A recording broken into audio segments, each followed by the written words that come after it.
Señoras y señores, gracias por sintonizarnos. Aquí estamos de nuevo en su programa cultural ¿Con quién hablamos? En el día de hoy tenemos a un invitado especial, a Omar Molina.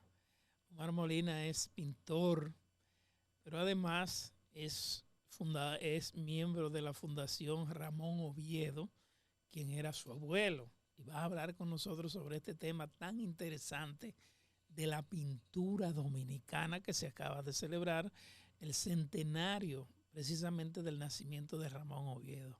Don Omar, un privilegio tenerlo por aquí. Gracias por su amabilidad de invitarme. Qué bueno que está por aquí. Bueno, ustedes acaban de concluir la celebración en el mes pasado del centenario del maestro. Eso es correcto. Ramón Oviedo. Y podríamos decir, o podría contarnos cómo tuvo la celebración en sentido general, porque duró mucho tiempo. Bueno, sí, fue todo un acontecimiento. Prácticamente llenamos las instituciones más importantes, tanto de aquí como de partes del interior, de obras del maestro. Abarcamos casi alrededor de un compendio de 700 obras en exposición. Comenzamos a partir del día 30 de enero, donde hicimos una apertura de una colectiva de artistas que honraban la memoria del maestro en el Centro Cultural Banreservas. Okay. Luego se abrió formalmente lo que fue el ciclo de exposiciones de actividades conmemorativas concerniente al centenario en el Museo de Arte Moderno.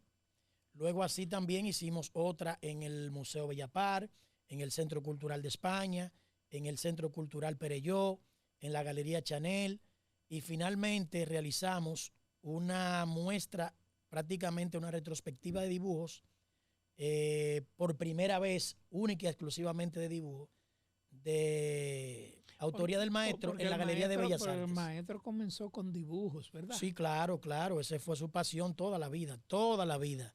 Él decía tajantemente que él comenzó a dibujar desde el vientre de su madre. Qué interesante. Sí, tenía esa concesión de que él salió con esa condición. Y por ejemplo, después que tú das esa explicación, Omar, si alguna persona está interesada en obtener o comprar, no sé, una obra del maestro, ¿la puede conseguir?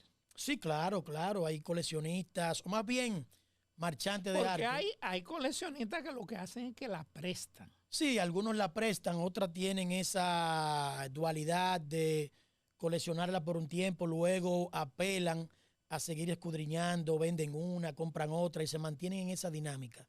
Es un mercado que existe de compra y venta de obras de arte muy importante aquí en nuestro país y que representa un activo, no solo como en el orden monetario, sino también que es un acervo cultural, histórico. Sí. Ya la obra de un artista de esa connotación. Mucha gente, y yo mismo me lo pregunto también, ustedes como fundación supongo que estarán tratando de hacer algún trabajo así. Yo pregunto, ¿se está dando en las escuelas públicas dominicanas y en los colegios pintura? Bueno, hay algunos liceos que tienen la modalidad de artes visuales, artes plásticas, pero en realidad yo entiendo que hace falta una política orientada en esa dirección. Aquí hay muchos jóvenes que pierden esa emoción de tener el desarrollo de las artes porque entienden quizás de que no hay un campo, de que no hay apoyo. Y yo digo que el que tiene esa inclinación rompe con todo. El que tiene esa inclinación no tiene que ver que le pongan barreras, que le pongan obstáculos. Brinca, sobrepasa toda adversidad y deja fluir sus emociones. Porque yo recuerdo, por ejemplo, en la escuela pública de la década de 70, 80, por ahí, 60 y pico, se daba una materia que se llamaba dibujo, pero solamente se llamaba así. Yo digo, el que quiere estudiar pintura no lo puede estudiar en una escuela pública, ni en un colegio. Debe ir a una escuela. Debe ir a una escuela, pero es como le digo, hay algunos, por ejemplo, tengo el conocimiento de Barahona precisamente, que fue donde nace el maestro, que hay un liceo que inclusive tiene su nombre y donde se imparte esa carrera de la modalidad de las artes visuales. y otras tantas O más. sea, no solo se da dibujo, se da la pintura como La pintura, real, el sí, retrato, el todo ese tipo de retrato, cosas. artes aplicadas, escultura, un sinnúmero de actividades que van de la mano, ¿verdad?, del quehacer artístico. Pero es como le digo, hay un tabú en ese sentido porque muchas personas entienden que solamente se puede desarrollar el arte quizás en la Academia de Bellas Artes o como no, si te dan clases particulares o si vas a una academia X. Pero vuelvo y le digo, todavía en el país, en nuestro país, yo creo que se pudieran insertar como materias para el desarrollo, ¿verdad?, de ese campo en la escuela, tanto No, primaria como la no lo secundaria. tenemos, usted no sabe si lo tenemos en el currículum o no. No. Hasta ahora no está, no. No está en el currículum de las escuelas, No. ni de los colegios. No. Eso de las artes, así per se como una, Pero como una técnica avanzada. Sí le dan, vuelvo y le digo, hay colegios particulares pero por que ejemplo, tienen dentro de sus sí, materias pero son nociones. nociones. Pero en la mayoría de los países desarrollados, por ejemplo en Europa o en Estados Unidos, eso es fundamental. Claro que sí, porque es parte de yo diría, de la expresión del ser humano. Fíjese que ahora mismo hay una distorsión, ahora mismo manifestarse en el arte prácticamente lo circunscriben a las tablas. Usted está metido en el arte o tiene que ser, por ejemplo, o de embocero o desarrollarse quizás. Bueno, habría que ver si eso se le llama arte también. Lo consideran. Ok, Porque pero yo diría, ¿estaremos equivocados o no estaremos equivocados? Porque, bueno, tienes... bueno, yo te diría que es una manifestación, pero manifestación. llamarla arte yo no sé. Exactamente. Habría que ver cuáles son los cánones que derivan para uno poderlo considerar un arte per se. Exactamente. O sea, de embocero, reggaetonero, qué sé yo, todo ese tipo de cosas. Dice un buen amigo, que no voy a decir su nombre, pero dice, se hace mucha musaraña. Mucha musaraña. Pero yo pregunto, cada año estamos haciendo nuevos libros y estamos haciendo nuevos currículum en las escuelas públicas dominicanas. Es que no hay sugerencias, por ejemplo, de ustedes, los pintores, de los artistas, de artes visuales, para que tengan dentro de las materias fundamentales de nuestros alumnos las artes visuales, por ejemplo. Mire, yo me he dado cuenta en algunos libros de textos escolares, sí lo pasan como capítulos muy, yo diría someramente. Muy someramente el nombre, incluso de artistas, por ejemplo, como el maestro Ramón Oviedo, Jaime Colson, Guillo Pérez, unos que otros.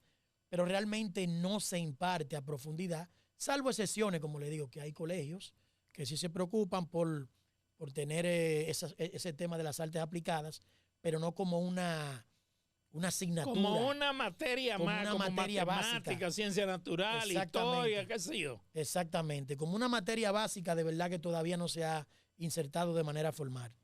Pero incluso podríamos decir, Omar, que la actitud de un niño o de un adolescente en una escuela o un colegio sobre esto podría determinar o podríamos encontrar en lo que le presenta el colegio o la escuela, quizá uno de los más famosos pintores o escultores, qué sé yo. Mire, fíjese que le voy a hacer un énfasis sobre eso, que me pasó a mí de manera particular, es una experiencia que tengo yo.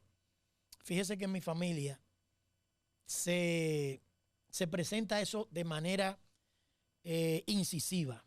Le digo porque nuestra cabeza, ¿verdad?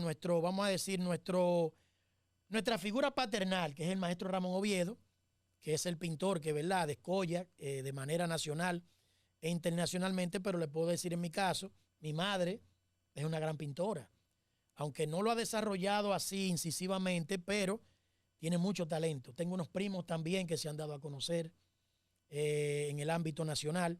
Es decir, que en nuestra familia está eso por ahí arraigado. ¿Cómo se manifiesta? Quizá en la música, en otra familia o en otras disciplinas. Y fíjese que tengo un niño que acaba de cumplir 11 años, que es un versado en el tema del dibujo. Un niño que de manera espontánea, toda superficie que él ve la interviene. Las mascotas, los libros, esto y aquello.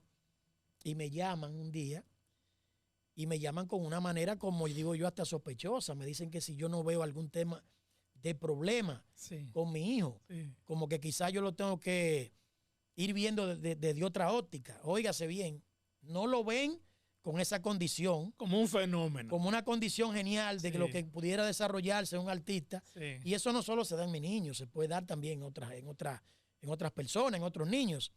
Pero fíjese el desconocimiento, que me llaman con esa connotación de que algo extraño está pasando y no lo ven como una virtud, como se pudiera ver con la pelota, con la música, con muchísimas manifestaciones. ¿Por qué? Por el desconocimiento en ese contexto que usted me pregunta. Así es. Oye, pero es increíble lo que está pasando en nuestro país. Sí. Y le tuve yo que explicar. Yo le tuve que explicar y decirle, mire, él es un niño que tiene esa condición desde muy pequeño, de manera espontánea, y yo no lo quiero forzar porque de manera natural él va a decir ya con los años si verdaderamente es su pasión. Claro. Yo no puedo agarrarlo ahora mismo y meterlo en una academia o que me lo enfilen por aquí y por allí porque dejaría de estar el factor de la espontaneidad, que es lo más importante de eso. Y fíjese cómo esa persona me aborda, como que yo le ponga atención en otra dirección, de manera increíble. Omar, podríamos decir que ¿qué % de dominicanos consume pintura? Muy poco, la verdad. Y se hace mucha obra de arte de calidad aquí en el país. Indiscutiblemente estamos viendo una manifestación de muchos talentos. Y yo diría que esa primera generación de artistas, como fueron el maestro Ramón Oviedo, Jaime Colson, Clara Ledesma, Gilberto Hernández Ortega, Domingo Liz, bueno, entre otros grandes maestros, hicieron una gran obra en medio de una sociedad cerrada y pequeña y que desarrollaron esa gran obra. Ahora hay más apertura, ahora hay más oportunidades para el que quiere emprender ese tipo de carrera, pero también hay algo que va en su contra, muchas distracciones. Distracciones que van sacando a la persona que tiene esa inclinación por ese golpeo sistemático de que hay que buscar dinero rápido, de que hay que hacer un sinnúmero de cosas que demandan al ser humano y terminan en una desesperación. Y la carrera de las artes, igual que otras tantas disciplinas, es un sacerdocio y hay que tener un aguante, hay que tener mucho sacrificio, porque de verdad que de la noche a la mañana tú no te vas a convertir en un genio. Pero eso indica entonces, si hay poco consumo, un pintor aquí no puede vivir de sus obras, ¿no? Increíblemente hay personas que viven de su obra. Lo que pasa es que hay que entender, no es un producto de primera necesidad y cada quien debe también, como dicen, guardar pan para mayo. A veces, en esa virtud que te dan algunas ventas, algunas personas nos volvemos locos. Inmediatamente queremos una jipeta, queremos un apartamento, queremos lujos. Y el que está en esto de la carrera del arte, de la pintura propiamente, debe saber que hay altas y bajas. Y como no es un asunto de primera necesidad, tiene que también tener disciplina en muchas áreas de la vida. Pero, por ejemplo, una gente generalmente el gobierno compra obras para instituciones oficiales. Tú vas a cualquier institución oficial y tú puedes ver diseños con cuadros, con obras bien bonitas y bien grandes, realmente. que habría que hacerlo de manera lícita, en el hecho de que muchas veces esas obras no se le compran al propio artista, sino a través de un intermediario. Sino a través de un intermediario. Quizás a los artistas se la compran en muchas ocasiones, perdonando la expresión, por bagatela. Y entonces en esos intermediarios es que se van con el santo y la limosna.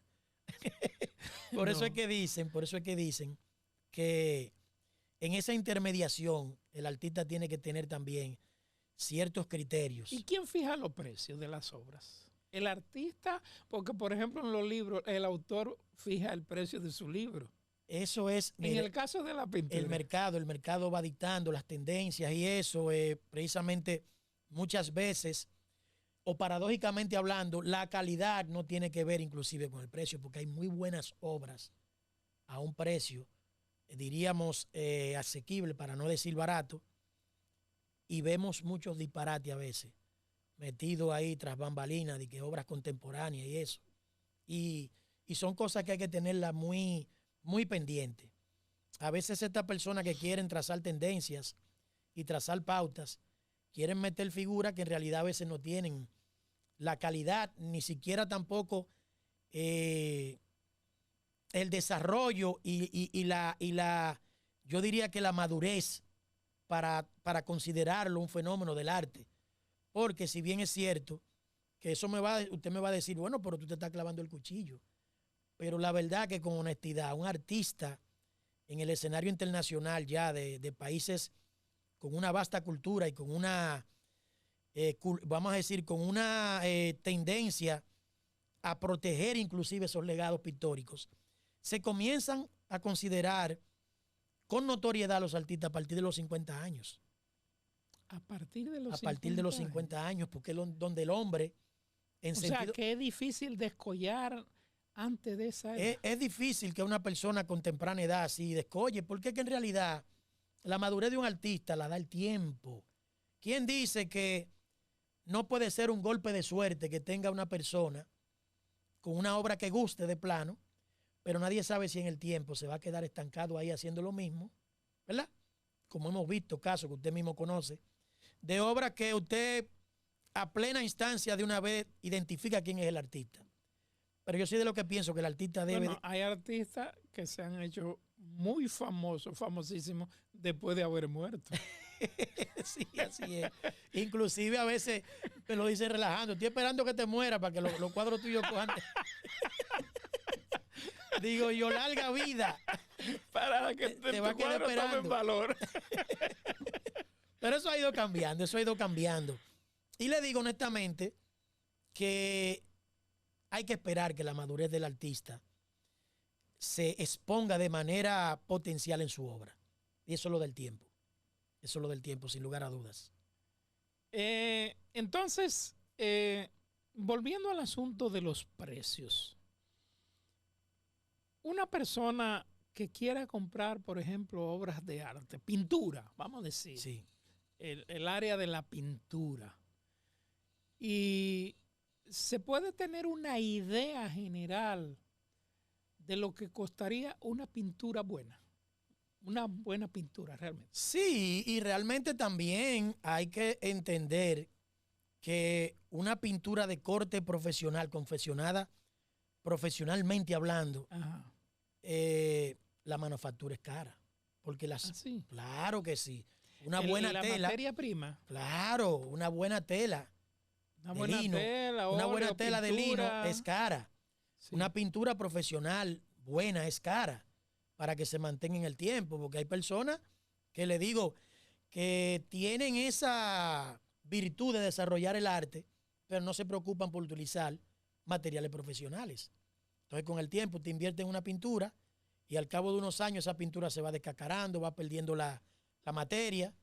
Y esa es una parte del cuidado que debe tener el artista. ¿Qué significa el marco para una pintura? El marco viene siendo como yo diría que es como cuando una persona tiene cabello y no es como como la parte del premio al cuadro. Pero eso es muy subjetivo.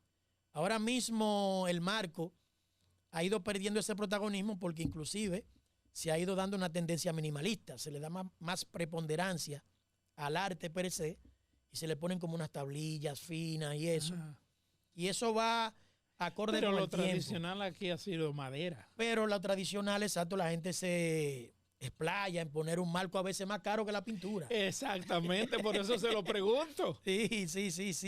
Y de ahí han hecho negocio muchas tiendas de mercado que tienen unos precios explosivos. Bueno, que nada más son desmarcados. Así es. Nada así más es, son desmarcados. Así es. Tú llevas la pintura en la tela y ellos lo enmarcan. Así es.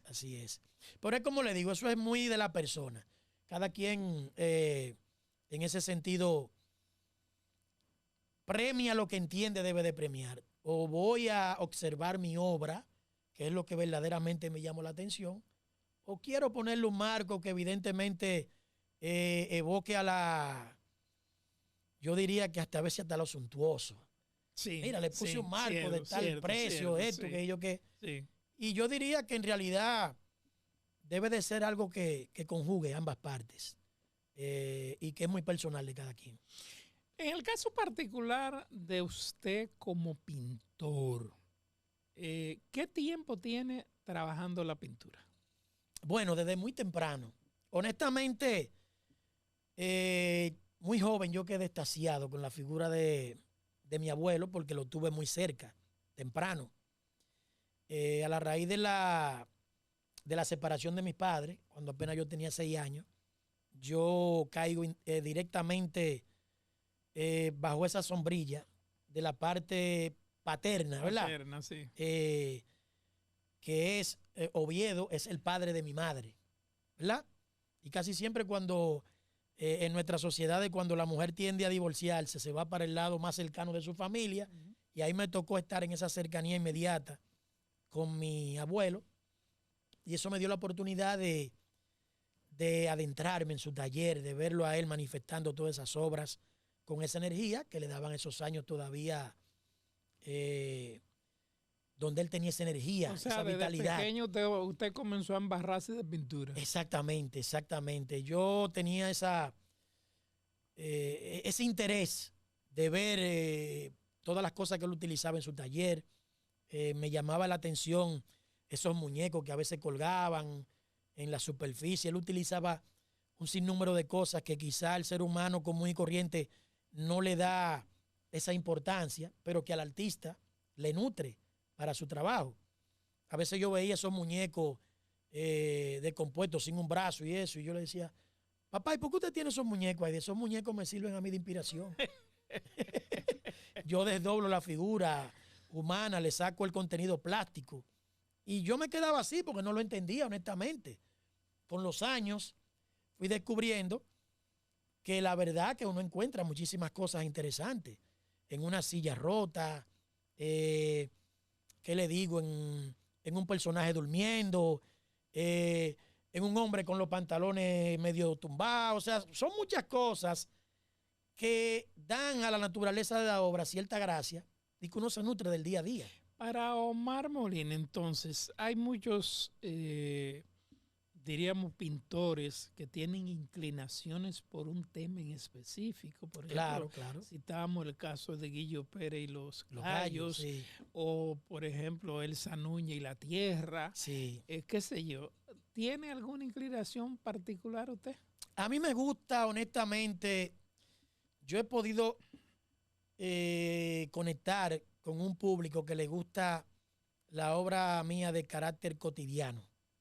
O sea, la obra que encierra todo lo que circunda, el personaje de a pie, común y corriente, los barrios, ese tipo de cosas, esas alambradas, esos tenis colgando en un tendido eléctrico, el vendedor del diario vivir que me nutren para darle contenido, para darle vistosidad a mis obras. Obviamente, hay que tener un conocimiento de cultura general, hay que tratar de prepararse, porque de cualquier tema, tanto de lo social como de la cultura general, en sentido, o sea, vamos a decir, de la poesía, del cine, del teatro, de todo ese tipo de cosas, uno se nutre para desarrollar un tipo de obra. Es fácil contemplar, por ejemplo, un cuadro, una figura, vamos a poner sobre esos temas que yo le he dicho. Es fácil mirarlo o sobre el mar, sobre el sol, sobre el viento, qué sé yo, sobre la naturaleza, pero hay un área, por ejemplo, el surrealismo. Sí. que mucha gente se queda mirando los cuadros y dice, ¿pero qué es lo que hay aquí? No, se lo digo porque eso Claro, se claro. da con suma frecuencia. Entonces, ¿cuál es la diferencia fundamental entre ese surrealismo y las pinturas que ustedes hacen donde se ve directamente la figura, por ejemplo? Bueno, realmente el surrealismo bien lo dice su término, es una realidad distorsionada, Una imaginación. una imaginación donde, por ejemplo, cosas que desprenden de la naturaleza misma, usted trata de distorsionarla con gracia, ¿verdad? Con cierto atrevimiento. Fíjese cómo lo manejó ese gran maestro español, Salvador Dalí. Dalí, Por ejemplo, claro. fíjese eso icónico de él, ponerse un huevo ahí y que le fuera, vamos a decir, colgando y eso, de ponerle a los elefantes esas patitas finas, de ese reloj, dejarlo como que se vaya derritiendo. Muchas cosas que obviamente entran dentro de la genialidad del creador. Y es lo que le digo, es un sello distintivo de cada artista que desarrolla un istmo en particular. Puede ser el surrealismo, el expresionismo, el puntillismo, el pop art, bueno, un sinnúmero de istmos que desarrolla cada artista de manera personal. Pero en República Dominicana, ¿qué preferimos? Bueno, aquí se ve mucho lo que es el expresionismo. Algunos lo hacen disfrazado, vamos a decir, pero yo creo que aquí todavía prevalece lo que es la pintura realista.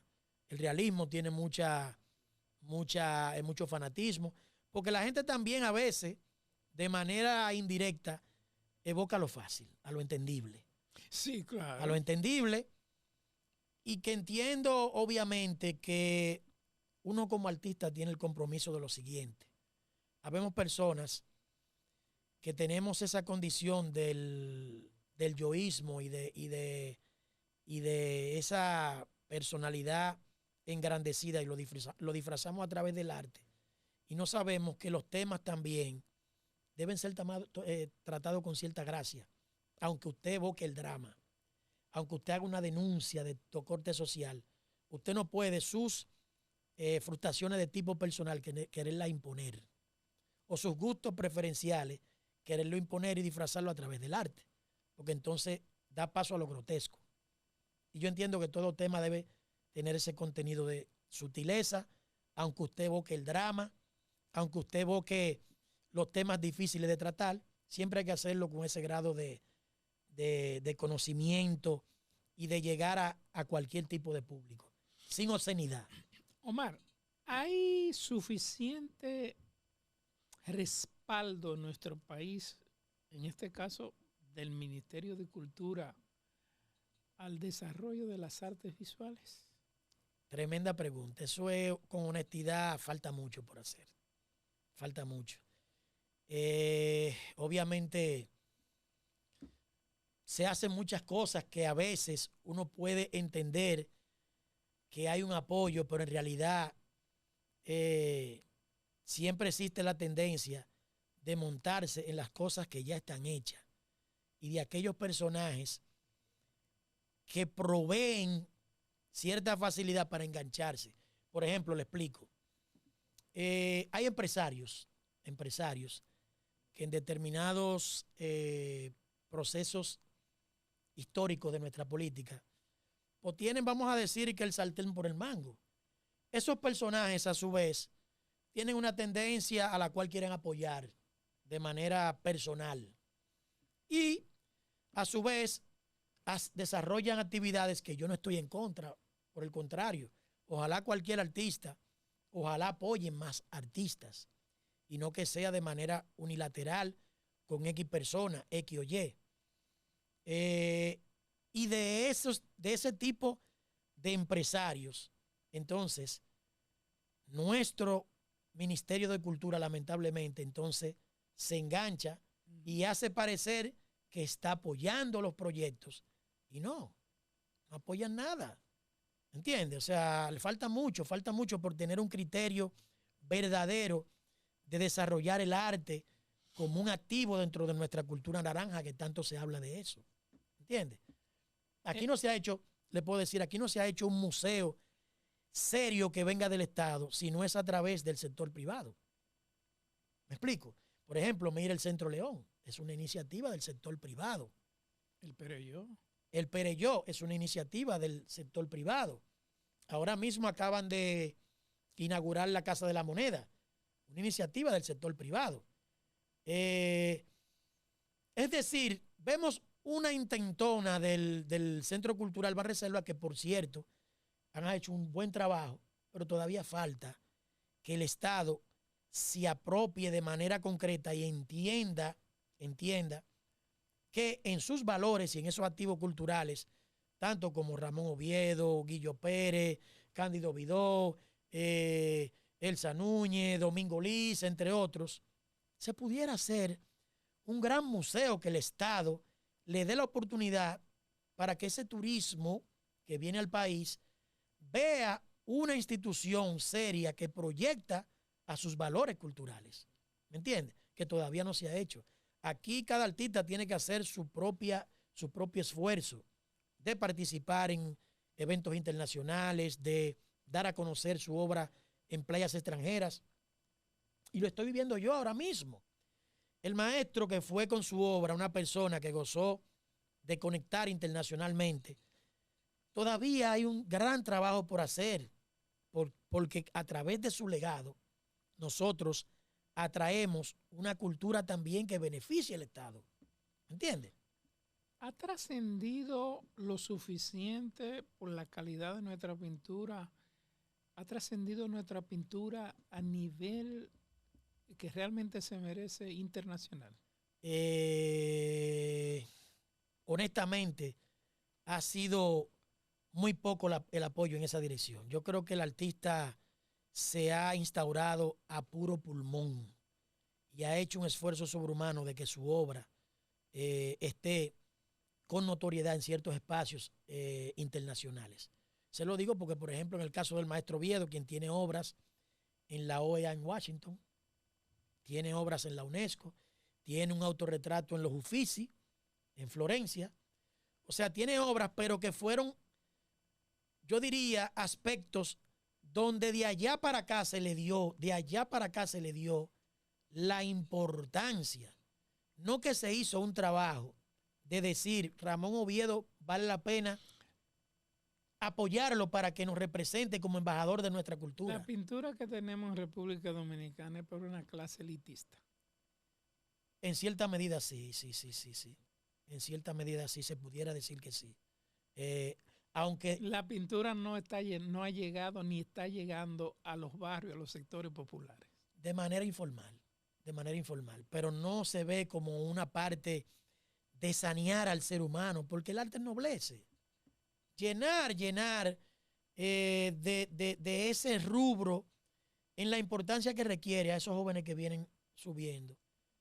Los ennoblece. Sí, pero nunca hacen una exposición en un barrio. No, y debería, porque la cultura debe llegar a todas las latitudes, porque siempre se ha dicho que en cualquier parte, en cualquier latitud, en cualquier lugar, por recóndito que sea, puede haber un maestro. Claro que sí. Incluso el verdadero artista se nutre de las dificultades. Fíjese que los grandes artistas no han venido de la élite. Siempre vienen de abajo. Así es. ¿Entiendes? Porque el ser humano siente la necesidad de expresarse por medio de sus emociones. Y estando en la papa... Omar Molina, de verdad que te agradezco que haya conversado con nosotros tan francamente sobre este tema tan interesante. Esperamos que los amables telespectadores pues disfruten de esto, de verdad que sí. Muchísimas gracias, Omar. A usted. Señores, ya ustedes saben, esperamos que lo disfruten.